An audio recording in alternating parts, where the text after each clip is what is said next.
कथा व्यसन है। और एक बार यदि चख ले कोई, आते तो बहुत लोग हैं कथा में, पर सबको व्यसन के भांति लगती नहीं कथा। जिसको लग जाए तो फिर वो कथा के बिना नहीं रह सकता। हमने तो ऐसा अनुभव किया कि देह अनुकूल नहीं होता, स्वास्थ्य अनुकूल नहीं होता, लेकिन पता नहीं यहां व्यासपीठ पर हम जैसे ही आके बैठते हैं सब विस्मृत हो जाता है। अच्छा, आप कहेंगे आपको कथा कहने का अनुभव है, हमको सुनने का भी अनुभव है। सुनने का अनुभव ज्यादा है, क्योंकि साल में एक बार कथा तो हम कराते हैं, लेकिन वक्ता का एक स्वरूप होता है कि वो जो बोलता है ना, उसको खुद भी सुनना पड़ता है कि मैं क्या बोल रहा हूं और मुझे क्या कहना है। तो आपका एक ही काम है सुनना, हमारा दो काम, बोलना भी सुनना भी, और फिर विचार भी करना। तत्श्रृण्वन् प्रपठन विचारण परो भक्त्या विमुच्य नर। भागवत जी के लिए 3 उपाय बताए गए। तत्श्रृण्वन्, पहला तो सुनो, प्रपठन पढ़ो, और फिर विचारण पढ़ो। कथा केवल आप इस सभागृह में सुनकर के चले जाते हैं, या जहां भी कथा होती है केवल आप सुन के चले जाते हैं, फिर विचार नहीं करते, चिंतन नहीं करते, तो आप एक प्रकार से अन्याय कर रहे हैं कथा के साथ में। विचार करना बहुत आवश्यक है। तो कथा में पता नहीं ये ऐसा एक रस है, रसायन है, कि हम कई बार अस्वस्थ भी होते हैं, कई बार थके भी होते हैं, पर यहाँ बैठते ही सब कई चिंताएं भी होती हैं, परिवार की, समाज की, अपनी निज, पर यहाँ बैठते ही सब विश्रांति हो जाती है। और यही नहीं, भागवत जी का चिंतन हम घर बैठ के भी करते हैं, वहां भी ऐसी भागवत की कथा है।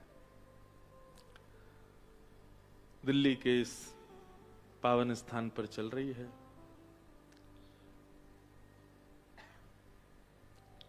कल हम आप सब लोग बड़े भाव से भागवत जी का मंगलाचरण सुन रहे थे।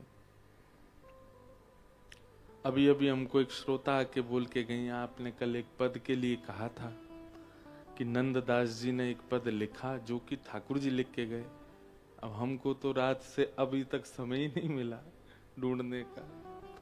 रात को भागे, दिन में भागे, आके सीधे गिरते पड़ते सीधे व्यासपीठ पे आके लैंड हुए हैं।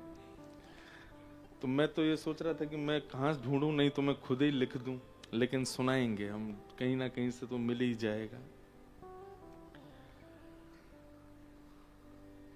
तो कल हम लोग श्रवण कर रहे थे कि श्री सूत जी महाराज सौनकादि ऋषियों को कथा सुना रहे हैं। सौनकादि ऋषियों ने 6 प्रश्न किए थे। कल 6 प्रश्नों के बारे में हमने बताया। इन 6 प्रश्नों का उत्तर ही मिलता रहता है कथा में। जैसे ये कथा बहुत सीमित लोगों में है, प्रचार भी नहीं है, किसी को पता भी नहीं है, और कहीं बस कथा लाइव जा रही है, उसके अलावा कोई और इसकी ब्रॉडकास्टिंग या कोई कुछ पोस्ट्स नहीं जा रहे हैं। लेकिन दिल्ली वालों के लिए एक बहुत विशेष कथा भी है, 1 से 7 अगस्त तक, और जो आयोजक हैं वो पीछे ही बैठे हैं। कथा है कहाँ, जगह कौन सी है? पंजाबी बाग। पंजाबी बाग में कथा है, और 1 से 7 अगस्त तक वो कथा है, उसमें सब आ सकते हैं। और शायद दिल्ली की वो हमारी, वैसे तो हम पहले 3 कथा कर चुके हैं, पीतमपुरा में 2 बार कर चुके हैं, 1 बार मुल्तान नगर में कर चुके हैं।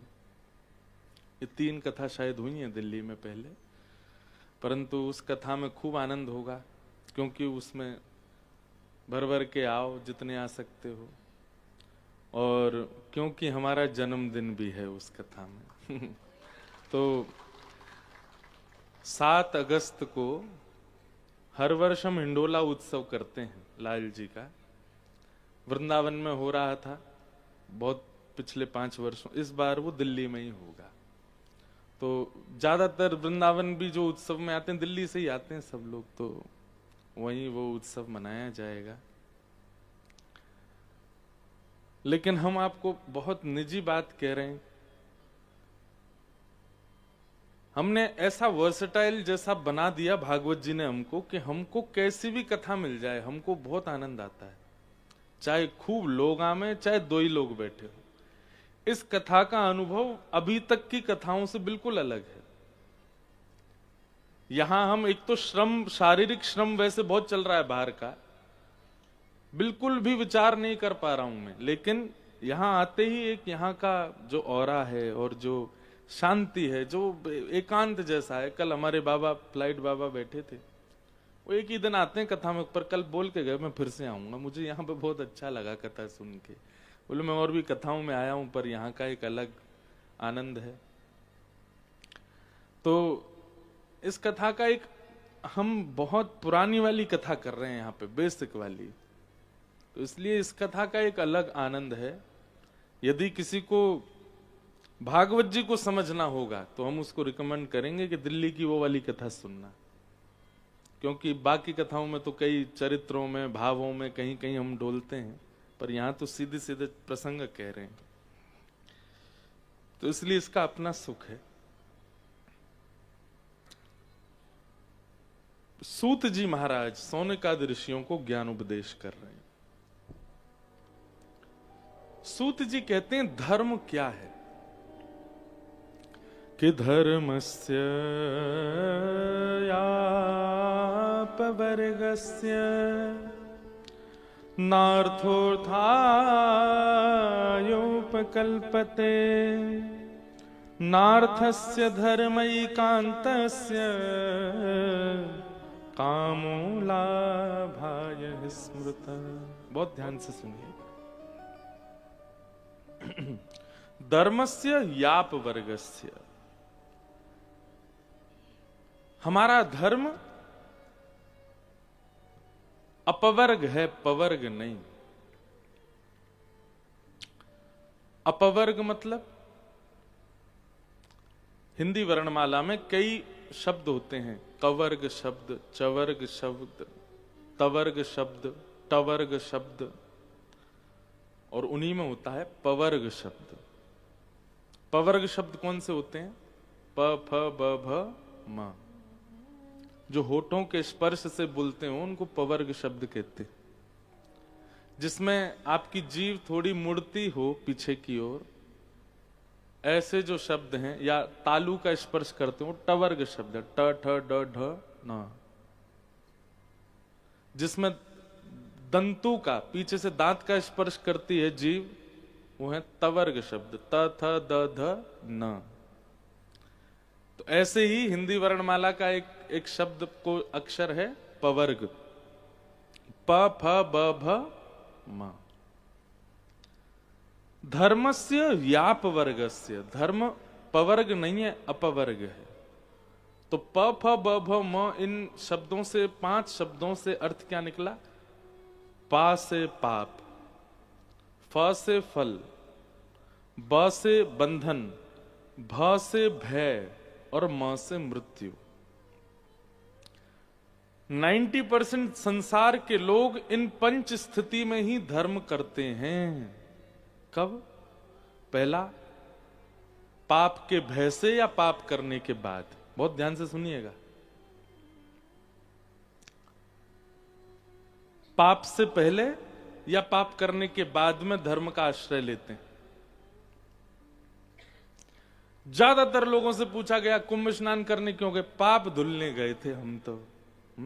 मतलब उनको पता है कि हमने पाप बहुत किए हैं। लोग धर्म का आश्रय इसीलिए लेते। नवरात्रि का व्रत क्यों कर रहे हैं? देवी मैया हमारे पाप मुक्त कर दें। हर की पौड़ी पर स्नान क्यों करना है? हर की पौड़ी पे ही क्यों करना है? गंगा जी तो सब जगह है। हमने सुना वहां पाप धुल जाते हैं। मतलब धर्म का आश्रय वो पाप के निवृत्ति के लिए करता है। तो पाप, फ से फल, दूसरा फल की प्राप्ति के लिए करता है। हनुमान जी का यजन करेंगे, आज मंगलवार है, हनुमान जी का यजन करेंगे। यहां पास में एक हनुमान जी हैं गुरुद्वारे के पास में, रात में इतनी भीड़ लगेगी आज वहां पर। हनुमान जी का चरित्र सुनाओ, हनुमान जी की कथा सुनाओ, हनुमान जी के विषय में, वो नहीं सुनना हमको। बस ये बताओ वो कौन कौन से काम पूरे करते हैं, बस ये बता दीजिए कौन कौन से पाप से निवृत्त करते हैं। उनका मूल रूप हमको नहीं जानना है, केवल हम हमारे काम बनवाने वाले हैं हनुमान जी, ये बता दीजिए हमको। फल की प्राप्ति के लिए धर्म करते। ध्यान से सुनिएगा बहुत। पाप से निवृत्त होने के लिए धर्म, फल की प्राप्ति के लिए धर्म। तो प फ फिर आया ब, यानी कि बंधन। बंधन युक्त या बंधन मुक्त होने के लिए धर्म का आश्रय। वैसे तो ब्राह्मण का कभी सम्मान नहीं करते हैं, लेकिन अपनी प्रेमिका से ब्याह करना हो तो हे ब्राह्मण देवता 7 फेरे लगवा दो हमारे। आप जैसे वचन सातों जो हैं हिंदी में बोल दीजिएगा, कौन कौन से वचन हैं। बंधन युक्त होने के लिए, अपने किसी प्रिय को प्राप्त करने के लिए वहां नारियल चढ़ा दो, तुरंत जाएंगे, चढ़ाएंगे। वहां पर ऐसा करवा दो, कर आएंगे। बीच चौराहे पे मटका धरियाओ, उसमें दिया जलाओ, कर आएंगे। क्यों? किसी को प्राप्त करना चाहते हैं या किसी के बंधन से मुक्त होना चाहते हैं। बंधन युक्त और बंधन मुक्त होने के लिए जितने टोने टोटके बता दो, दुनिया के लोग सब कर देते हैं और बिल्कुल एग्जैक्ट टाइम पे करते हैं। व्यक्ति को बोलो भाई तुम कुछ मत करो, केवल हरिनाम संकीर्तन किया करो, महामंत्र किया करो, श्री राधा जपा करो। उसको हमने देखा, उसको इंटरेस्ट ही नहीं आता इस बात में, लेकिन उसको कहो सुनो 7 दिन के हफ्ते में 3 दिन, सोमवार, बुधवार और शनिवार, 3 दिन तुमको एक काम करना है। तो सोई उसके कान खड़े हो जाएंगे, कुछ अलग है। क्या करना है? सुबह उठना 4 बजे, 4 बजे स्नान करना, कोरे कपड़े पहनना उसके बाद। हाँ, ये है नहीं कोई टोटका, ऐसे ही बोल रहे हैं हम। कोरे कपड़े पहनना, नए होने चाहिए, पहले कभी ना पहने हो। अच्छा, फिर 4 बजे उठ के जाना, नीचे जाकर के पास में पीपल का या उसका वृक्ष हो पीपल, उस पर पानी चढ़ा देना, ठीक है। वहां से लौट करके आना, लौट करके आके पीछे मुड़ के मत देखना। अच्छा, नहीं देखूंगा। फिर आना, आकर के आसन बिछाना, आसन पर बैठ करके एक बार प्रणाम कर लेना, और फिर उसके बाद में भगवान के संग चक्र गदा पद्म चतुर्भुज रूप का स्मरण करना, और स्मरण करते हुए हरे कृष्ण कृष्ण कृष्ण हरे हरे, हरे राम राम राम हरे हरे 108 माला करना, तुम्हारे काम बन जाएंगे। ऐसे कर लेगा, लेकिन उसको सीधे बोलो नाम जप करो, ये महाराज जी तो कुछ जानते ही नहीं है यार, ये सीधा सीधा बता दिया इन्होंने। उसको घुमा फिरा करके उसको बहुत सारे नियम बता के दो तो कर लेगा। मतलब बंधन युक्त या बंधन मुक्त होने के लिए धर्म का आश्रय लेते हैं। तो पाप से निवृत्ति के लिए धर्म, फल की प्राप्ति के लिए धर्म, बंधन मुक्त बंधन युक्त होने के लिए धर्म। प फ ब, फिर आया भ, भ से बनता है भय। तो भय जब होता है तब धर्म। कोई डरा दे, कोई बहका दे, कोई भयभीत करा दे, तो भय के कारण धर्म होने लग जाता है। ऐसा नहीं करना है, वो देवता नाराज हो जाएंगे, वो तुम्हारे नाराज हो जाएंगे, इतने बजे मत निकलना, शनि की 7:30 हो जाएगी, ये हो जाएगा, ये वाला नग पहन लो, इससे काम बनेंगे, इससे ये हो जाएगा। भय से धर्म कर रहे हैं। अरे धर्म कहां तक छोड़ें? गैयाओं को रोटी खिलाना, रास्ते में जो जानवर मिलते हैं हमारे शहरों में, उनको भी कुछ खिलाना पिलाना भी भय से ही करते हैं, किसी ने बोल रखा है इससे तुम्हारा ये काम बन जाएगा। हनुमान चालीसा का पाठ होने लग जाता है रात में, अगर 1 बजे आंख खुल जाए, अकेले सो रहे थे कक्ष में, भूत पिशाच निकट नहीं आवे, महावीर जब नाम सुना। भय तो पाप, फल, बंधन, भय और मोह से बनता है मृत्यु।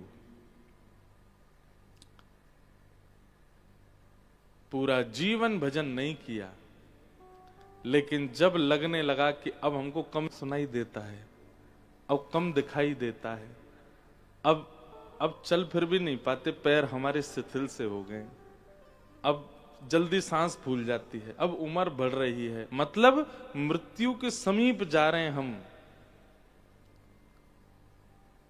तब सोचते हैं अब कुछ भजन भक्ति करें। ये कोई उम्र है? अभी युवा अवस्था में जा रहे हो तुम बद्रीनाथ, अभी तो मनाली जाओ, अभी तो गोवा जाओ, जगन्नाथपुरी कौन जाता है इस उम्र में? अभी तो ये सब करो। मृत्यु का जब सामीप्य आने लगता है तब भक्ति भाव को चुनते हैं हम लोग। इन पंच स्थिति में धर्म करना, इन पंच स्थिति में धर्म करने वाले का धर्म उसको स्थिति प्रदान कर देगा, पर भगवत प्रीति प्रदान नहीं करेगा। समझ रहे हैं बात को? पाप से किया गया भजन, फल की प्राप्ति के लिए किया गया भजन, बंधन मुक्त बंधन युक्त किया गया भजन, भय में किया गया भजन, और मृत्यु के समीप आने पर किया गया भजन, यानी कि वृद्धावस्था में प्रारंभ किया गया भजन, उसका कोई लाभ नहीं। और लाभ इतना है कि जैसे आप रोज किसी के घर पर पहुंच जाओ, रोज बैल बजाओ, घर का व्यक्ति निकल के आवे और आप उसको मेरा ये काम बनवा दो, 1 दिन 2 दिन 3 दिन 10 दिन, तो फिर क्या होगा? घर का व्यक्ति कहेगा इससे मेरा पीछा छूटे, इसका काम बनवाओ। ऐसे देवता काम बनवाते इन 5 लोगों का। पाप से करने वाले भजन, बंधन युक्त बंधन मुक्त वाले, भय वाले, मृत्यु के समीप वाले और फल की प्राप्ति वाले, इनसे भगवान पीछा छुड़ाते हैं। इनका काम बनवाओ, नहीं तो पीछे ही पड़ा रहेगा, इसका मंगलवार आना बंद करवाओ, इसको करवा दो, इसका काम करवा दो। इसलिए हमारी प्रार्थना, यहां लिखा है धर्मस्य याप वर्गस्य, पाप फल बंधन भय और मृत्यु से परे जब आप भगवत स्मृति करते हैं, किसी स्तोत्र का पाठ करते हैं, कोई यजन करते हैं, कोई पूजा करते हैं, कोई कामना से किसी धर्म यात्रा पर जाते हैं, तब ठाकुर जी आपको देखते हैं कि कोई कामना नहीं थी, कोई भाव नहीं था, अकाम निष्काम भाव से आया है, ये मुझे प्रिय है। धर्मस्य याप वर्गस्य, कोई कामना से नहीं। कुम्मन दास जी हमारे ब्रज में हुए, उनके चरित्र में एक लीला बड़ी सुंदर आती है। ठाकुर जी, बहुत ध्यान से सुनिएगा, ठाकुर जी हमारे ब्रज में 12-1 बजे मंदिर बंद हो जाते हैं सारे, और फिर खुलते हैं शाम को 4, 4:30, 5 बजे। उस बीच में ठाकुर जी का ऐसा भाव रहता है कि गैया चरावे गए लाला, इसलिए कोई को दर्शन नहीं देंगे। तो जैसे ही श्रीनाथ जी के गोवर्धन में 12, 12:30 बजे मंदिर बंद होते थे, ठाकुर जी तुरंत कुम्मन दास की कुटिया में चले जाते थे, और कुम्मन दास जी जो कर रहे होते थे ठाकुर जी उसमें हाथ बटाते थे। एक दिन कुम्मन दास जी अपने खेत में हल चला रहे थे, तो इतने में ही श्याम सुंदर कूदते फांदते उछलते, ए कुंभना देख मैं आगो, साक्षात भगवान छोटे से लाला बन के आ जाते।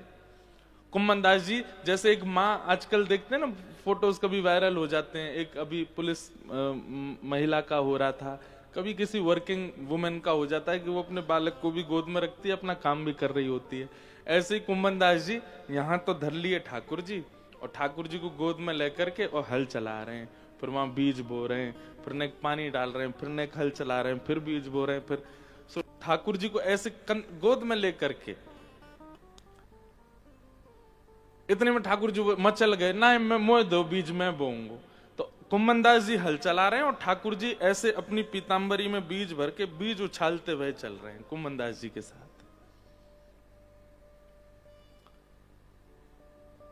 कुम्मन दास जी के बीच बीच में नेत्रों में आंसू आ जाते हैं, अपने सौभाग्य की सराहना करते हैं कि साक्षात भगवान मेरे साथ लीला करते हैं। लेकिन तभी शाम का समय हो गया और मंदिर के घंटे घड़ियाल बजने लगे, ठाकुर जी के उत्थापन दर्शन का समय हो गया। जैसे ही उत्थापन दर्शन का समय हुआ, घंटे घड़ियाल मंदिर में बजने लगे, ठाकुर जी तो सामने खड़े हैं कुम्मन दास जी के। तो ठाकुर जी तो खड़े, कुम्मन दास जी दौड़े, अरे हाथ धोऊं पाम धोऊं, दर्शन को समय है गयो, मैं दौड़ के जाऊंगा ठाकुर जी के दर्शन करूंगा। भगवान बोले, ए कुंभना, मैं यहां खड़ा हूं तेरे सामने, मैं यहीं खड़ा हूं, तुम वो यहीं देख ले। तू हल छोड़ के भाग रहा है, अपने कामन्य छोड़ के भाग रहा है, हाथ पामन्य धोए रहा है, कायकू, मैं तो तेरे सामने खड़ा हूं। कुम्मन दास जी बहुत सुंदर बात कहते हैं, आप यहां मेरे साथ लीला करने के लिए आते हैं, ये आपका प्रेम है, और मैं नित्य आपका दर्शन करने वहां जाता हूं, वो मेरा कर्तव्य है, वो मेरा धर्म है। अगर आप पहले तो नहीं आते थे, पहले तो मैं नित्य वहीं आपको देखने जाता था, और वहां नित्य देखने का ये मुझे फल मिला कि आप मेरे पास यहां आने लगे, तो जिस स्थान ने मुझे आपको प्रदान किया, मैं उस स्थान को कैसे छोड़ सकता हूं। और यहां आना ये आपकी रुचि है, आज आप राजी हो रहे हो मेरे से, कल कहीं नाराज हो गए और नहीं आए तो, यहां तो आप अपनी इच्छा से आ रहे हो ना, कल को मुझसे कोई गलती हो गई, अपराध हो गया, मानव हूं मैं तो गलती कर सकता हूं, कहीं आप नाराज होकर के कल नहीं आए, यहां ना आना ये आपकी इच्छा, यहां आना यह भी आपकी इच्छा, पर मंदिर में दर्शन नित्य देना ये आपकी इच्छा नहीं है। वहां तो आपको गुरुजनों ने बैठा रखा है, वहां तो आपको, जिससे आप नाराज हो जिससे राजी हो, सबको मिलना पड़ेगा आपको, आप किसी के लिए कपाट बंद नहीं करवाओगे अपने, इसलिए मंदिर दर्शन नहीं छोड़ूंगा मैं। ठाकुर जी खड़े हैं खेत में और कुम्मन दास जी भाग रहे हैं मंदिर में। कैसा निष्काम प्रेम है ठाकुर जी के प्रति, इसको कहते हैं धर्म। हम लोग गरज पड़ती है तो ठाकुर जी के सन्मुख जाते हैं, बिना किसी कामना के, बिना किसी अन्य स्थिति के, भगवत स्मृति। धर्मस्य यापवर्गस्य नार्थोऽर्थायोपकल्पते, नार्थस्य धर्मैकान्तस्य